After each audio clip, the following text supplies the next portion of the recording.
Howdy everybody in YouTube land. What we have in front of us today is yet another pocket television.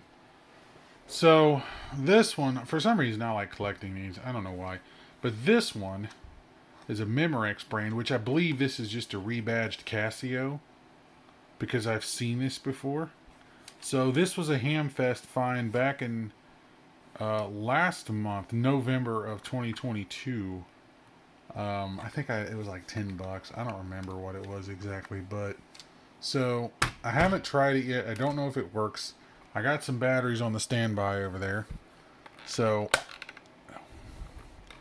I think, because when I pull it up, I think the batteries had leaked at one time. So you can see where someone's tried to clean it up a little bit, but yeah, I don't see any other evidence of it, but it's definitely there on that spring. So, without further ado, let's just go ahead and get the batteries in here. Put them in the right way. You can put them in backwards too if you want an extra special good time. So, alright, it is on. I got no picture. Barely any sound. Okay, so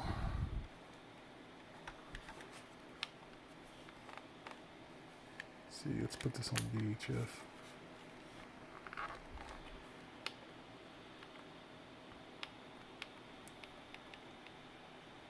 Nothing really happens. Kind of have sound.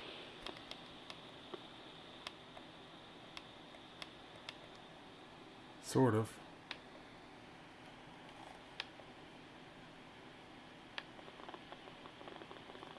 That's not good. Alright, so turn that guy off. I think what we're going to have to do is take it apart and figure out what we got going on. And if I were to hazard a guess, well, it's a pretty damn good guess based on my experiences. As soon as I take this thing apart, I guarantee we're going to need to perform a recapacide. Because I bet you this thing has bad caps in it, so let's crack it open and see what we got going on. I got the last screw out, so let's see what secrets lay within. Alright, not wanting to come apart. Let's figure out why that is. Did I miss a screw? No. Oh, okay. That looks fun. It's in two pieces. Oh, yeah. I can smell it as soon as this thing opened up. I can smell it. Oh, God. It's bad. Alright, well, let me get the rest of this apart because I can definitely smell it. You can actually kind of see it in this one cap down here. Sort of. So it's a little bit of a pain, but once you get these out, this thing just opens like a clamshell, and I already pulled that out. I don't know what kind of caps we have going on in there, but a quick look, we can already tell that that one's just gone. You can see it just spooging everywhere. So if there's that one, there's probably many of them in here. They're all through hole though, so interesting. But what I can tell from the date code here, it's from 1992. So, yeah, not surprised because 1992 is right smack dab in the middle of that I'm going to pee everywhere era. So, okay, well, we'll keep going and try to get the rest of these boards out and do a count because some of these I may not have on hand. So, I want to get a count first, figure out what I need, and then get them ordered. I'm starting to take the boards out. There was a screw hidden there that had to be removed. But I was able to pull this out, which contains the battery springs. And you can really see the capacitor damage, especially through here. That is really bad. And it stinks too. So every single one of these Elna brand capacitors are junk and they all have to go. So if those are all bad, that means they're all bad in here too. So I need to pull all that out and take a look underneath to see if... Yeah, it's fun stuff. Popped the rear cover off of this, which is simply just unsoldering this one and this one, which is here and here. And then it just literally pops off. It's a good thing I did because there's 3 capacitors in here. Now, I've noticed the only ones that are showing signs of leakage are... None of these appear to be, that I can tell. And these 3 are not. However, these definitely are. And I think I know why. Because that's a transformer. So this is actually a switching power supply to generate all the different voltages for the TV itself. Because there's the rectifier diodes and all of that, which I'm going to check that here in a minute. But I'm wondering... Those are low ESR capacitors, because I've noticed what I've noticed when it comes to capacitors, besides surface mounted ones, the ones that leak the most are low impedance or low ESR capacitors. They're not exactly the same, but in this application they would be. So that's what I've noticed, is those are the ones that leak the most. I don't know if it's got a different formula or how that's done, but yeah. Now, the rest of these are probably okay, but I noticed I had no picture.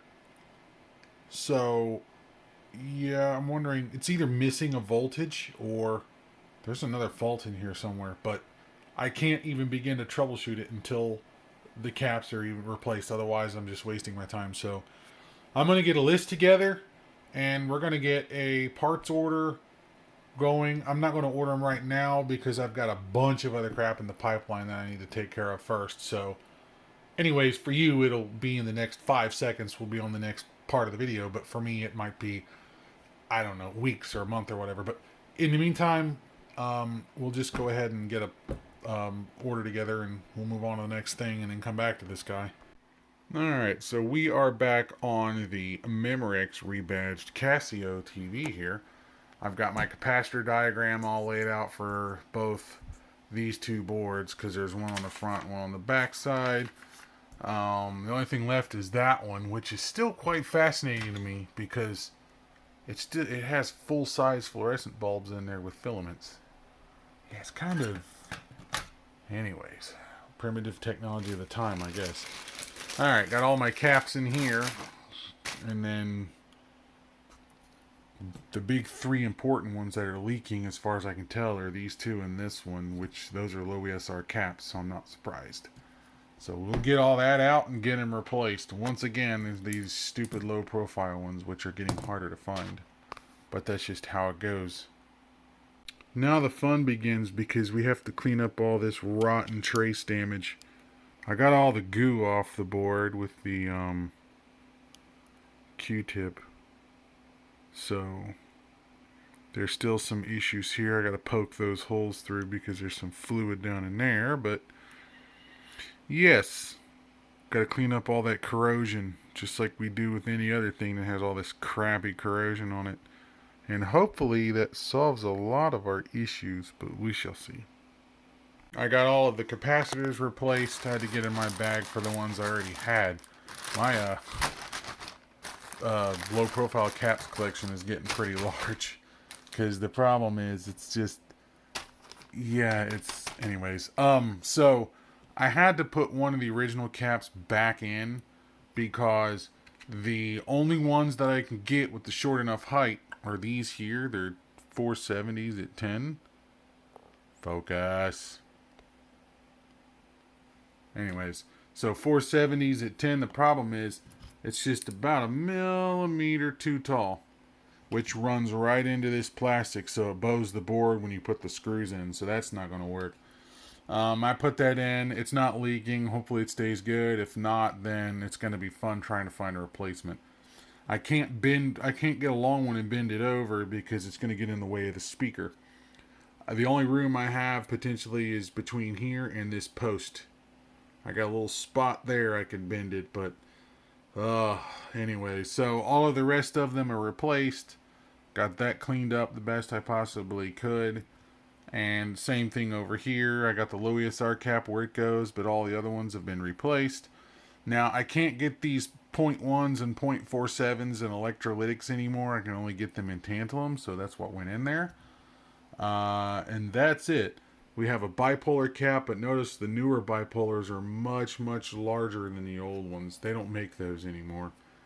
So, it is what it is. It's now installed, so hopefully we can get this thing back together, because now I got to play physical gymnastics and origami just to get this thing put back together because of how this thing was designed. So this piece has to go in here, up there, and then this also has to go in there, but at the same time that's got to go here, but also this has to slide like in here as well, and it's yeah, it's gonna be fun, but we'll get it.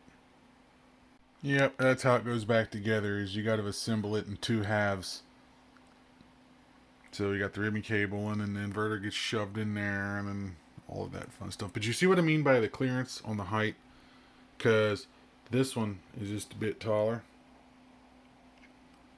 So if you go to put this together, it slams right in there. So, yep, it's unfortunate, but it is what it is. There's kind of a spot between this post, which is here, and here. I could lay one down, but yeah, I'd have to get one like that in order for it to fit.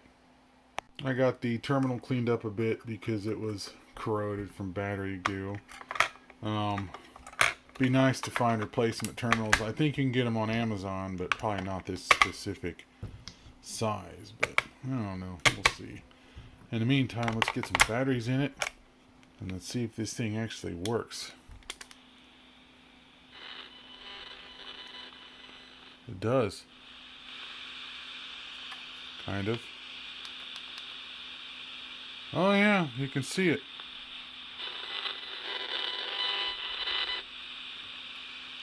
Very cool.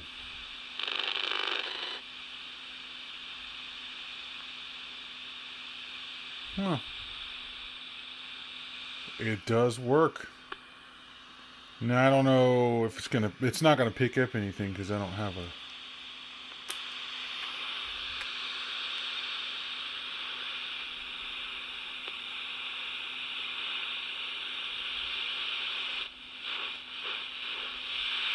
I'm not transmitting a signal. I need to fire up my, yeah, 1 second. Let me turn the power off.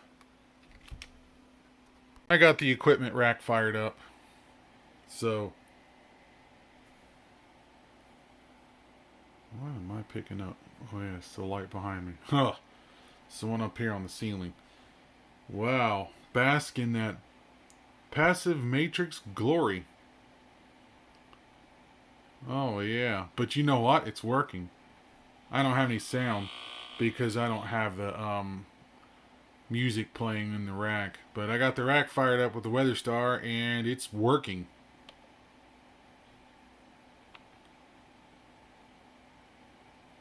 Oh, everything's working perfectly fine. So there we go. It's fixed. Perfect. Alrighty then. A little bit of noise because, yeah, well, I got a blinder tongue in the other room that's transmitting this signal. So, but yes, it's working perfectly fine now. No issues. Besides a crappy signal, but that's not the TV's fault. So there we go. This thing is screwing with the autofocus, but there we go. All good. Alrighty then. Well, that was a quick little fix. Just needed some capacitors, and this thing works perfectly fine now. This has zero practical use and purpose in today's world, but hey, it's still a fun little novelty to watch your Weather Star on, right? Anyways, if you enjoyed this video, don't forget to hit the like and subscribe and all that fun stuff. And until next time, guys, thank you for watching.